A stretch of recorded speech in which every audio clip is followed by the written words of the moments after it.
The Joe Rogan Experience.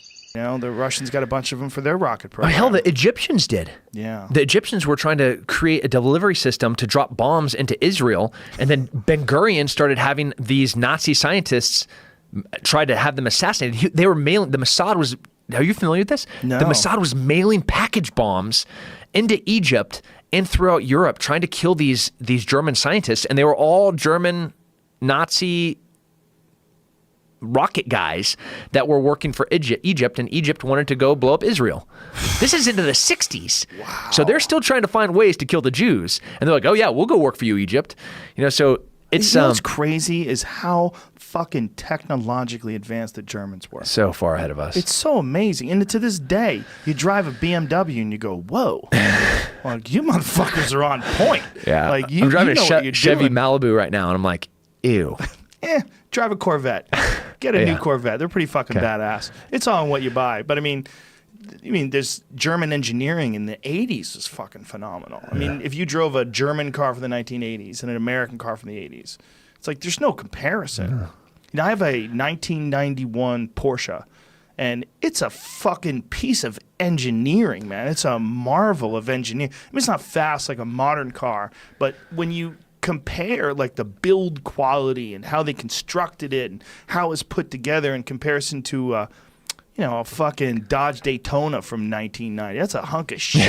Yeah. Nobody wants one of those today. Well, unless you're going to build a VBID, then you want it. Oh, you know, I that's get the only time if you could blow it up. Again, it's you. The way you think is different. 13-year-old child trafficking, counterfeit money, and yeah. Dude, we'll be in some country, and I'll be walking by, and I'll look at a car and be like, that would make a great bomb. I swear to God, that's what goes through my head. Yeah. Yeah. Well, that's how the business works. Yeah. We'll grow up someday. So when you're over there in Argentina and you're meeting with these people, and you know that they're the descendants of Nazis, and they bring out this grandfather's chest of things and war medals and all this jazz, like, what is this feeling like? Do you feel like these people got away with something? I mean, they kind of did, but these aren't the people that did it. But they're the descendants of the people that did it, and they're still worshiping those people in some way. Yeah, I had a lot of soul searching, trying to figure out what is the appropriate thing. What's the appropriate response? What am I supposed to be feeling right now? And I think I'm a pretty exposed person. Like, I'm in tuned with what I feel. And one of the hardest days, we're in Chile, and I interviewed this man and this woman, and they are both. One of them is a second generation. So she was born on the Colonia Dignidad, on this compound as a Nazi. Separated from her parents. She didn't know who her parents was. No, I'm sorry. She was brought there at like age 3 or 4. But she grew up there, and they're separated from her parents. She didn't know who her parents was. Her husband was a Chilean boy that was local. And he heard about this new hospital that's built by Dr. Mengele, and how everybody has food there. And he's a poor Chilean kid, so he was able to get onto the compound. Well, the locals and the Germans aren't supposed to be together, so he was kind of kept separated. Well, because he was local, they started testing him, and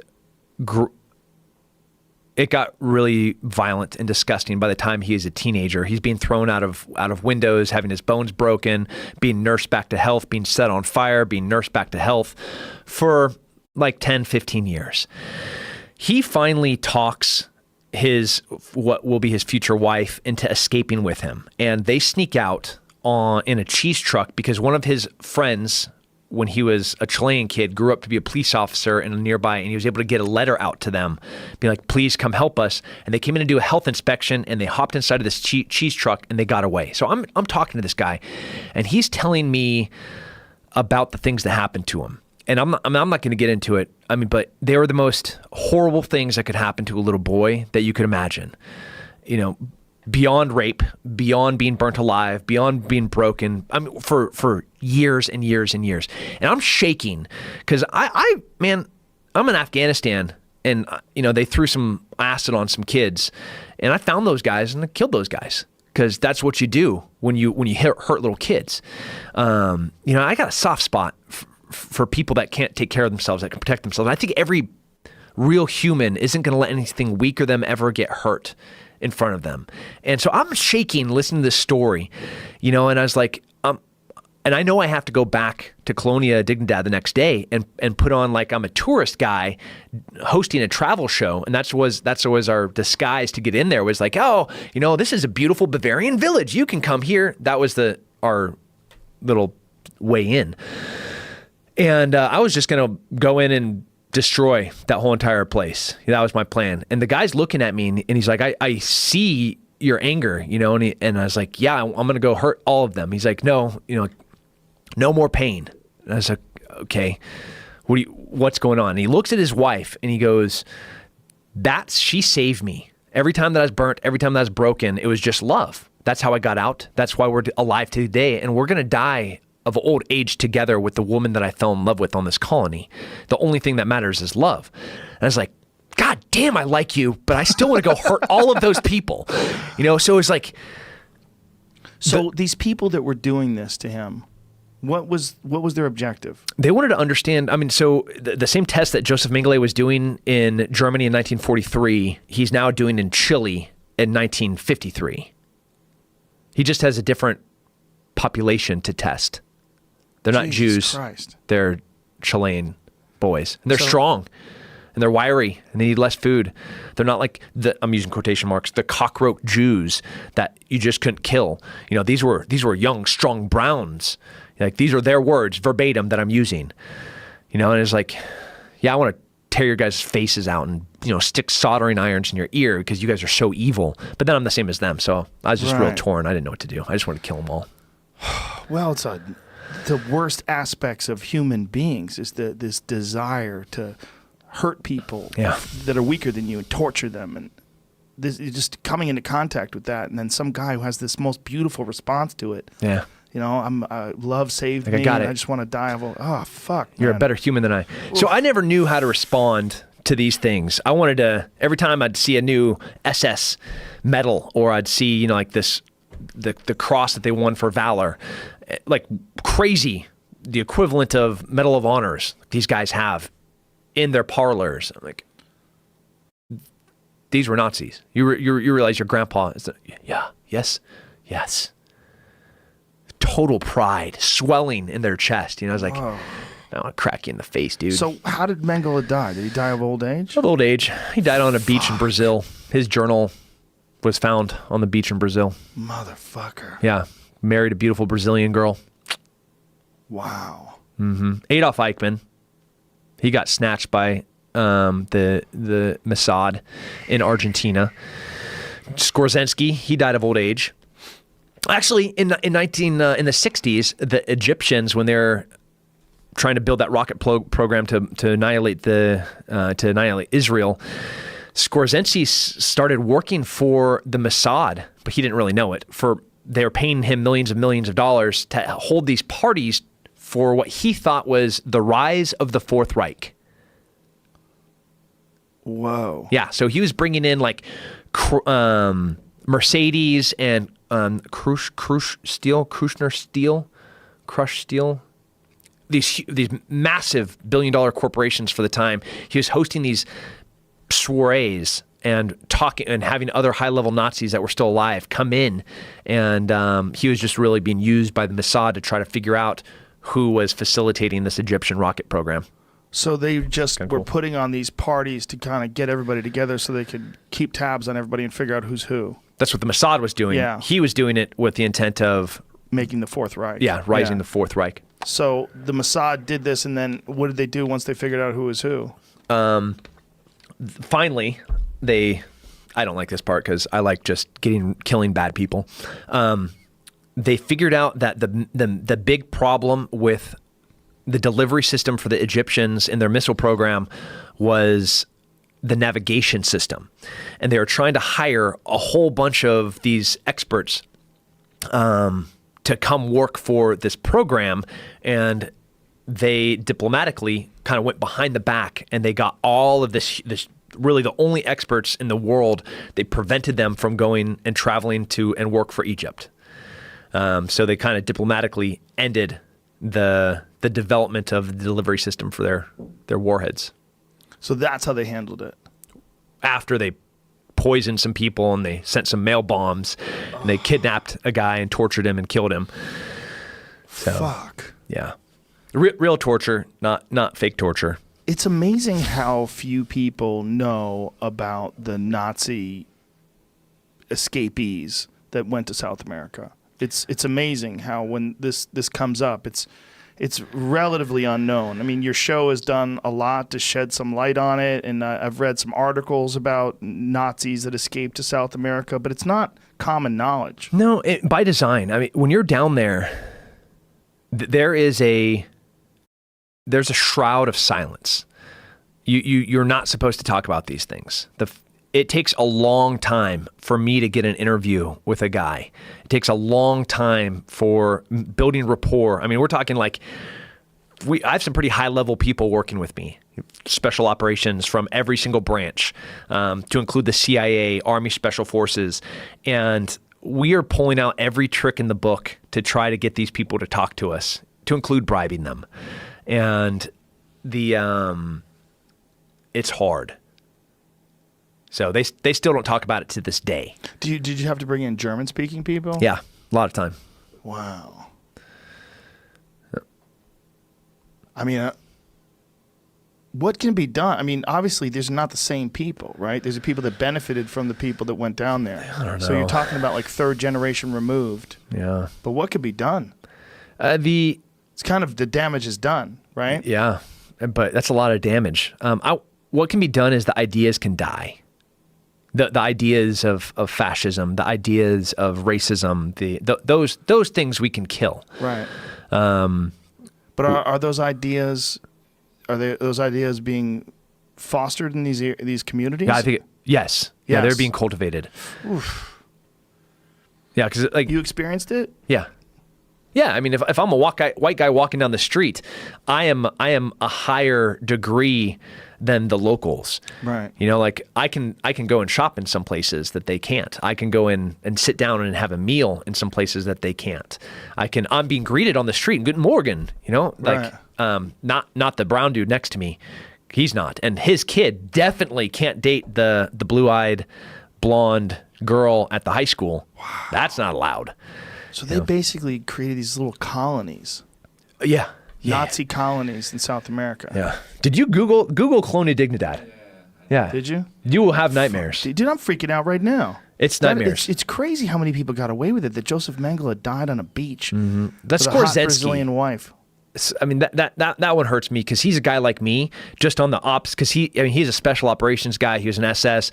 He was a physical specimen, especially for the time. You know, like we didn't understand. I mean, he was very early on into one of the first real Nazis. Like, this isn't okay. All of Germany's going this way. The chancellor is Adolf Hitler. This is where we're going. I kind of just have to go along. And you see some of that in the 43, 44.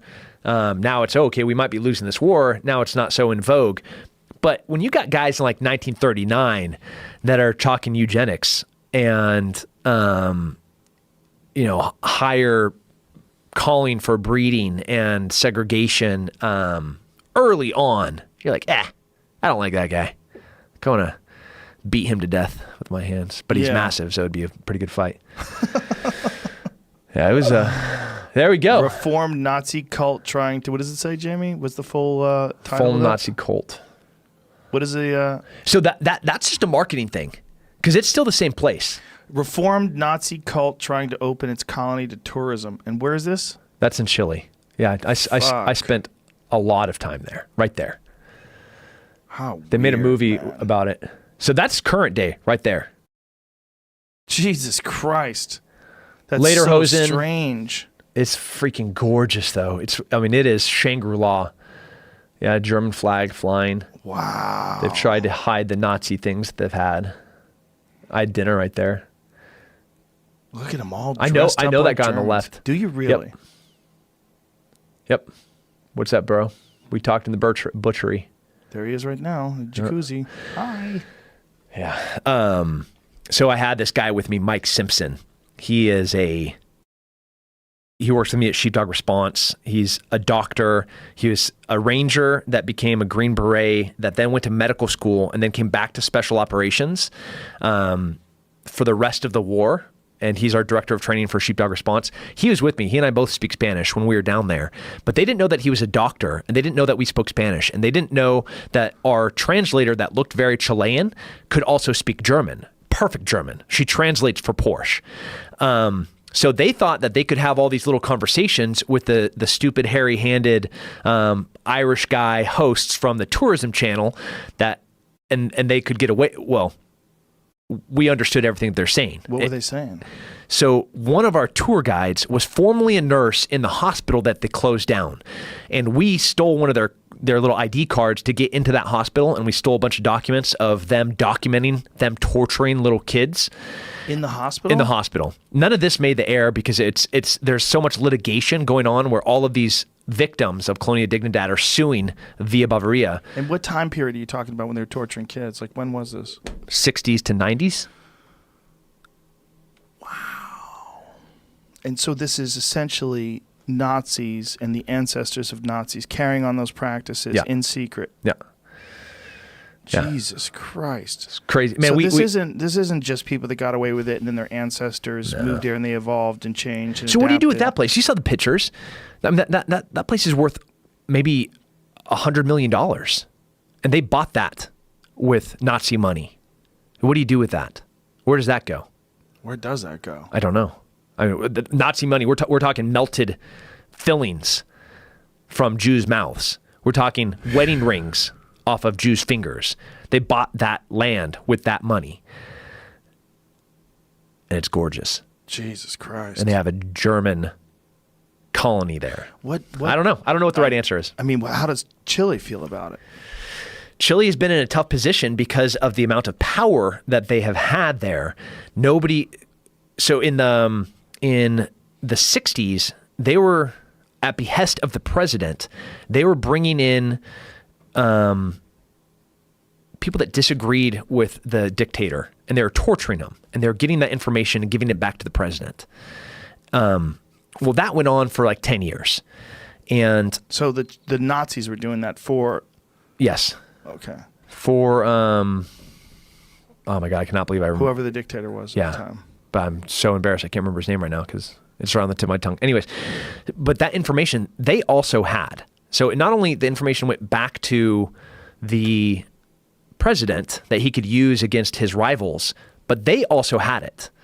So they know all the dirt about everybody. They know who is having sex with who has a kid with who went to this prostitute place, who has a deal with the CIA, who's working with the Venezuelans, who's working with the Argentinians. Like, they have all that dirt because they gave it to the president. They have it too. So they had been untouchable politically for 30, 40 years because they had so much power, because they had so much information, because they had so much dirt on every single high-ranking person in South America. Jesus Christ. Yeah, it's been a trippy year for me. From that show and then straight into Hard to Kill, the show for the Discovery Channel, from deploying to Africa. Like, this year, I don't even know. I can't even...